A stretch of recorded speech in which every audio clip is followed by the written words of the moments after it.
Halo, selamat datang di segmen analisa. Perkembangan dari kasus MIBMJ sekarang sudah semakin banyak progresnya, tetapi di tengah progres yang cukup baik karena kita ketahui saat ini kan proses untuk hukum baik di Singapura dan juga Indonesia itu sedang dijalankan dan kita melihat kecenderungannya ini lebih banyak berpihak dan juga menguntungkan MIBMJ.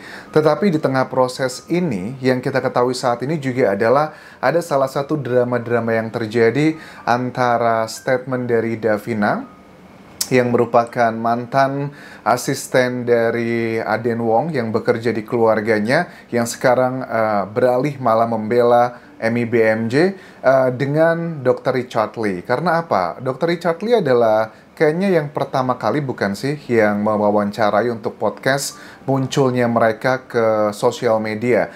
Di sini kan Davina itu pertama kali mengatakan tentang isu bahwa sebenarnya Pak, waktu pertama kali kami itu mencoba menghubungi Dr. Richard Lee, katanya kami itu langsung disodorkan red card, adalah harga atau sejumlah uang kalau mau tayang, mau tampil di talk show-nya. Which is, apakah ini hal yang wajar atau enggak sih Anjas dalam dunia per-YouTubean ataupun juga sosial media ataupun juga media massa? Ini adalah hal yang wajar atau enggak? Relatif sih menurut aku, karena kalau di pemberitaan ya, karena aku juga pernah bekerja di TV, udah belasan tahun di sana, yang namanya kalau kita di news ya, berita, kalau memang konten dari berita tersebut tidak ada unsur promosi produk atau promosi jasa, value beritanya tinggi, yaitu harus gratis, tidak boleh ada pembayaran. Tetapi kalau dalam konten tersebut ada promosi produk atau jasa, ya itu bolehlah untuk ada pembayaran iklan seperti itu. Tetapi kalau untuk konteksnya YouTube kan beda ya dengan dunia jurnalis. Apakah ini hal yang wajar atau tidak? Coba kita bahas dulu, karena dari pihaknya Dr. Richard Lee juga sudah memberikan klarifikasi dan juga capturean WhatsApp-nya dengan Ibu Ami Meta Kusneila. Ini yang diupload di Instagramnya Dr. Richard Lee. Yang dikatakan Davina bahwa ini ada red card-nya loh waktu itu, karena kami tahu waktu berita ini ada sudah muncul di media massa, saat itu belum viral-viral banget, makanya mereka minta ada pembayaran di situ yang katanya dugaannya nilainya itu sekitar 300 juta rupiah. Coba kita simak dari dua belah pihak. Dari Dr. Richard Lee mengatakan begini, berita ini harus saya luruskan. Pertama, chat yang masuk ke manajer saya minta rate dan tentu manajer saya mengira akan ada pesan sponsor. Pertanyaannya red card, tentu saja manajer saya otomatis kirim red card. Ini dibantah sebenarnya sama Davina bahwa pada saat saya mengirimkan permintaan tersebut, saya juga melampirkan kok berita-berita di mana ada seorang WNA yang dihalangi memberikan ASI kepada bayinya, itu yang viral, saya lampirkan beritanya juga. Secara logik aja, kalau memang itu adalah konten yang akan dibahas, apakah mungkin ada unsur promosi di sana? Karena ada kata-kata adalah chat yang masuk ke manajer saya minta rate dan tentu manajer saya mengira akan ada pesan sponsor. Well, debatable. Poin yang kedua disampaikan di sini adalah chat masuk ke manajemen bisnis saya. Oke. Setelah disampaikan ke tim podcast langsung memfasilitasi tanpa biaya apapun. Hampir semua video yang tayang di podcast tanpa bayaran kecuali brand yang masuk.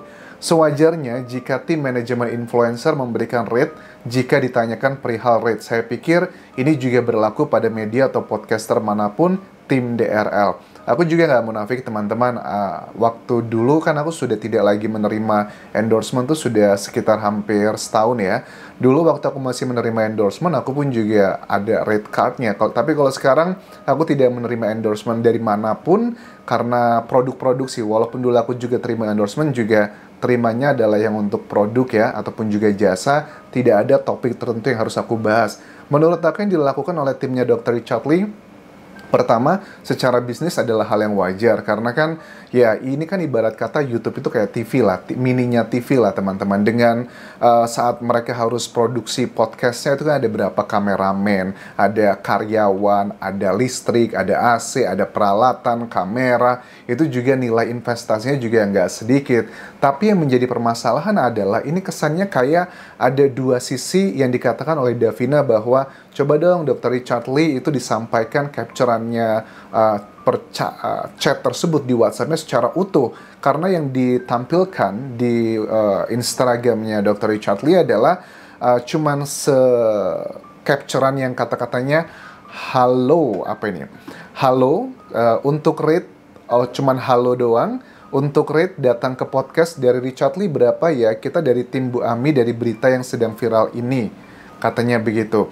Jadi sistemnya bagaimana, Kak? Saya teruskan ke tim YouTube ya, Kak. Baik, ditunggu. Hai, Kak. Kak Doni belum respon WA. Aku mau make sure studionya di tit gitu, bukan veranda. Halo, selamat pagi, Kak. Kemudian, ya, itulah. Dokter Richard kita tanya kan bisa nggak untuk share berita ini, kita udah kirim link, dia ngasih red card yang agak ratusan juta. Oh, red card ratusan juta. Oh ya oke, makasih, karena Bu Ami bayarnya juga pakai apa kan, nggak ada uang kan. Terus berapa lama baru dia nge-kontak lagi, ya Kak, ini yang mau di-interview orang Koreanya, bla bla bla, kayak gitu. Kalau gitu ceritanya. Ya, jadi kayak untuk yang Dokter Richard ya ada bayarannya, jadi kita mundur tapi akhirnya dikontak.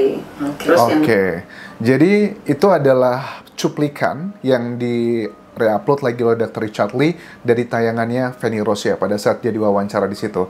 Sebenarnya jujur kalau masalah pembayaran menurut aku hal yang wajar aja ya. Tapi sepertinya kalau aku baca dari sini tuh ada sesuatu hal yang sedang menjadi permasalahan utamanya. Menurut aku jujur, dari Davina ataupun juga yang bisa dikatakan adalah mewakili dari timnya MIBMJ, sebenarnya mereka tuh nggak masalah ada bayaran atau tidak ada bayaran, atau isu mengenai hal itu sebenarnya bukan a big deal sebenarnya. Tetapi jujur, kalau aku menganalisa di sini adalah ada bagian yang aku nilai ngebuat timnya MIBMJ dan juga Davina ngerasa ada yang kurang pas sama Dr. Richard. Apa itu? Mungkinkah karena Dr. Richard sampai sekarang ini adalah satu-satunya ya podcaster yang punya akses untuk berkomunikasi langsung dengan Aden Wong dan juga putrinya.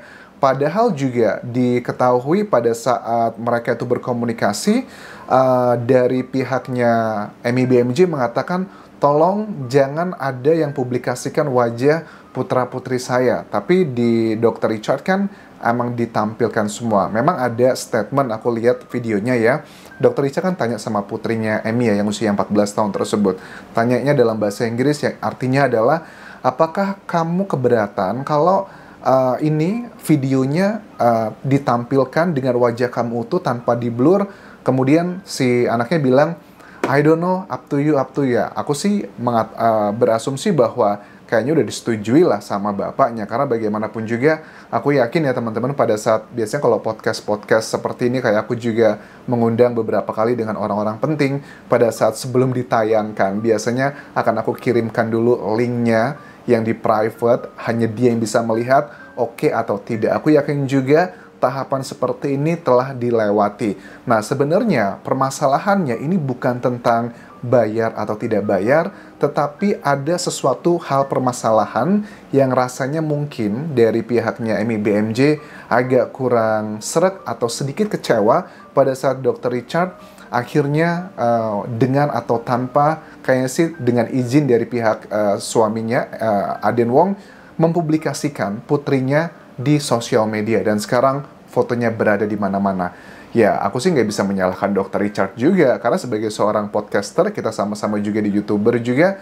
ya menurut aku sah-sah aja, karena kan kita bukan dunia jurnalis. Dunia jurnalis kan ada aturan tuh, ada etikanya, katanya kalau di etik harus menutupi narasumber, kalau usia masih di bawah umur, dan sebagainya. Ini kan dunia YouTube, tidak diatur untuk undang-undang jurnalisme seperti itu. Secara aturan tidak ada yang dilanggar oleh Dr. Richard, tetapi secara etika, ini kan subjektif, tergantung ya kalian menilai sudut pandangnya dari mana begitu. Terus ada beberapa teman-teman yang juga yang mengatakan tentang perdebatan di perbincangannya MIBMJ dengan Dr. Richard. Itu kan aku lihat komentarnya itu di YouTube-nya Dr. Richard kan banyak banget yang mengatakan misalnya begini, Dr. Richard, kata-katanya kasar. Ya, ini banyak banget kata-kata kasar di sini sekarang aku lihatnya, karena aku lagi langsung lihat di channel YouTube-nya. Yang di sini banyak yang komplain bahwa Dr. Richard kok pada saat wawancara Ibu Emmy itu kesannya cengengesan, ketawa mulu, dan kayaknya nggak ada empati. Ya, mungkin dengan dilihat flashback balik lagi, ini juga dugaannya menjadi salah satu hal kok kesannya Dr. Richard tidak menghargai. Tapi menurut aku enggak sih, ini hanyalah gaya ya. Setiap orang yang menginterview itu punya gayanya masing-masing. Ada gayanya yang selengean, ada yang gayanya yang seperti ini, atau seperti Denny Sumargo. Itu adalah karakter seseorang. Tetapi untuk bagian ini, aku yakin ini bukan maksudnya Dr. Richard untuk kayak nggak sopan ya. Tapi mungkin karena dia juga masih memikirkan apakah ini benar atau enggak gitu. Namanya ada azas praduga tak bersalah juga sih teman-teman. Karena kan waktu ditayangkan di Dr. Richard ini sebenarnya belum viral-viral banget ya. Viralnya itu menjadi luar biasa menurut aku pada saat dia tampil di acaranya Denny Sumargo. Itu yang benar-benar viralnya sampai ke level maksimal. Nah, untuk masalah isu ini menurut aku ya it's fine lah. Ini mengenai subjektivitas saja. Banyak juga kok aku melihat komentar-komentar dari mereka-mereka yang dulu punya permasalahan apapun di Indonesia. Mereka mengatakan bahwa saya diundang ke Dr. Richard juga gratis kok, nggak ada minta macam-macam. Well, menurut aku bukan tentang uang ya, tapi mungkin tentang hal-hal tadi yang aku bahas yang ngebuat timnya Emmy BMJ ngerasa agak kesel dan juga sebel mungkin. I don't know. Untuk kasusnya sendiri, untuk kasus dari Emmy BMJ ini, kita sedang menantikan untuk kedatangan dari Tisa Erni dan juga Aden Wong yang jadwalnya akan dilakukan klarifikasi ke Polda Metro Jaya di Jakarta itu pada 2 April 2024 nanti. Apakah mereka akan datang atau tidak, kita lihat nanti. Kayaknya sih harusnya datang, karena kan jarak antara Malaysia dan juga Jakarta nggak terlalu jauh ya. Jadi apalagi juga Singapura pasti nggak terlalu jauh. Emmy BMJ aja yang tinggalnya di Singapura dengan uang yang terbatas saja masih bisa kok beli tiket pulang pergi. Kita lihat nanti apakah Tisa dan juga Aden Wong akan datang untuk memberikan klarifikasi ke Polda Metro Jaya. Ada 2 proses hukum yang sedang dijalani baik di Indonesia ataupun juga di Singapura. Yang di Indonesia pasalnya adalah perzinahan dan juga penghalang-halangan pemberian ASI. Sementara kalau di Singapura itu adalah tiga gugatan. Yang pertama adalah gugatan perceraian, kedua adalah custody atau perwalian, yang ketiga adalah Aden Wong menggugat Emmy BMJ atas kerugian, tuntutan kerugian material apa yang diakibatkan dari keviralannya dia sampai saat ini karena dia harus kehilangan pekerjaannya.